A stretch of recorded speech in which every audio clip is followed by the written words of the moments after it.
దోస్తులు, మీకోసం కొన్ని మంచి విషయాలు, మంచి వాస్తవాలు చెప్తాను వినండి.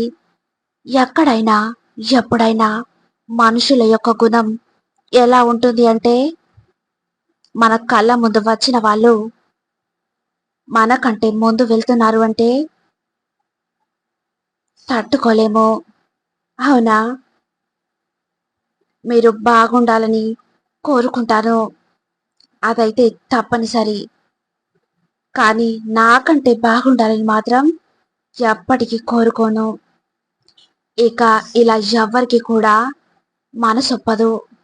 కాదంటారా? ఎవ్వరైనా సరే, ఎంత గొప్పవారైనా సరే, అందరూ బాగుండాలి, మనందరం సంతోషంగా ఉండాలి, సరదాగా ఉండాలి అంటూ ఉంటారు. కానీ వీరికంటే బాగుండాలని మాత్రం ఎప్పుడు కోరుకోరు. ఇక ఇదే నిజం. కాదంటారా?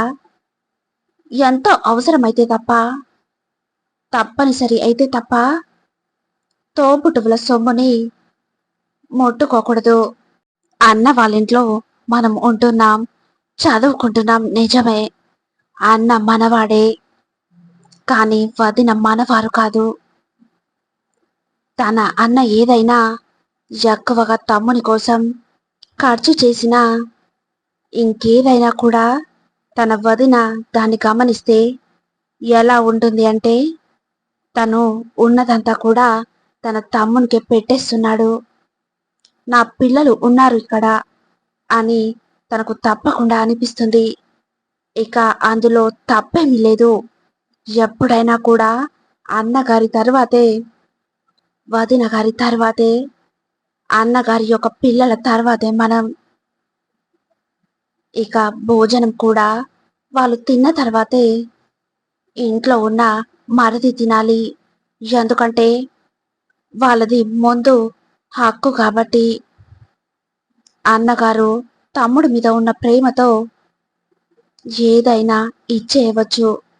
కానీ తన భార్య ఇలా తప్పకుండా అంటుంది, మొత్తం మీ తమ్ముడి ఎత్తుకెళ్ళిపోయాడు, నువ్వు అసలు సంసారాన్నే పట్టించుకోవట్లేదు అని ఇలా తప్పకుండా అంటుంది. ఇక అందులో తప్పేమీ లేదు. అన్నగారి సొమ్ముని నువ్వు వాడుకోవడం తప్పు. ఇక అది ఎంతో అధమమైన పని. వీలైనంత తొందరగా దానికి విరమణ చెప్పేయండి. వద్దు అని చెప్పండి.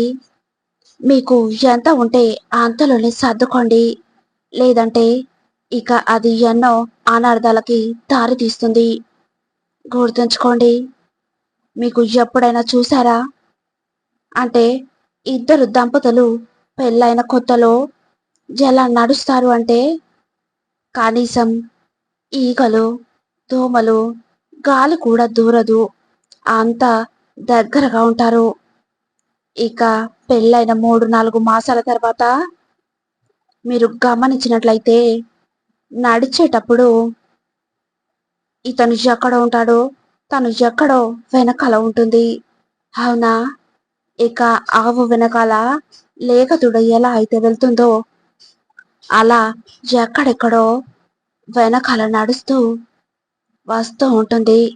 ఇక అతను ఇలా అంటూ ఉంటాడు, ఇంకా ఎంతసేపు నడుస్తావు, తొందరగా రా, తొందరగా నడవలేవా అంటూ ఉంటాడు. అవునా? అసలు ఇక్కడ వారి మధ్య ఇంత దూరం ఎందుకు వచ్చింది?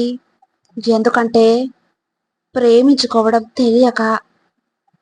పెళ్లికి ముందున్న ఆ ఆతృత పెళ్లి తర్వాత ఎందుకని ఉండడం లేదు?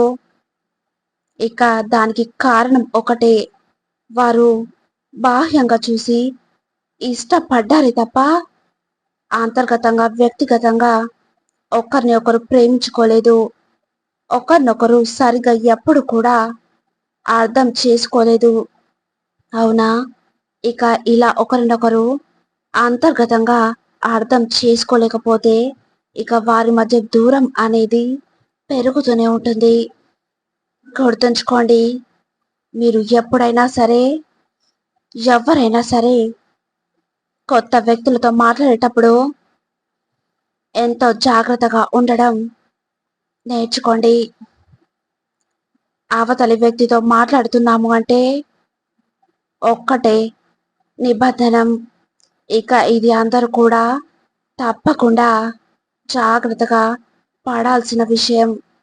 ఇక అది ఏంటి అంటే వీలైనంత వాళ్ళని మాట్లాడనివ్వాలి. మనం మాట్లాడకూడదు. అపరిచితులతో మాట్లాడేటప్పుడు ఎప్పుడు కూడా వీలైనంత వారిని వాగనివ్వండి. అవసరమైతే మీరు ఇంకొన్ని ప్రశ్నలు వేసి అయినా సరే వారిని మాట్లాడించడం నేర్చుకోండి. ఇక వారి గురించి మీకు ఎన్నో విషయాలు తెలుస్తాయి.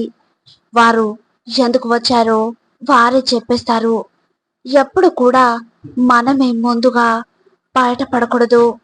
వారి యొక్క మనసులోని భావాలను, వారి యొక్క అసలు ఉద్దేశాలను బయటపెట్టి వాటిని అర్థం చేసుకొని వారికి తగ్గట్టుగా మనం మాట్లాడాలి. వారికి తగ్గట్టుగానే మనం నడుచుకోవాలి. అది మంచైనా చెడైనా కూడా.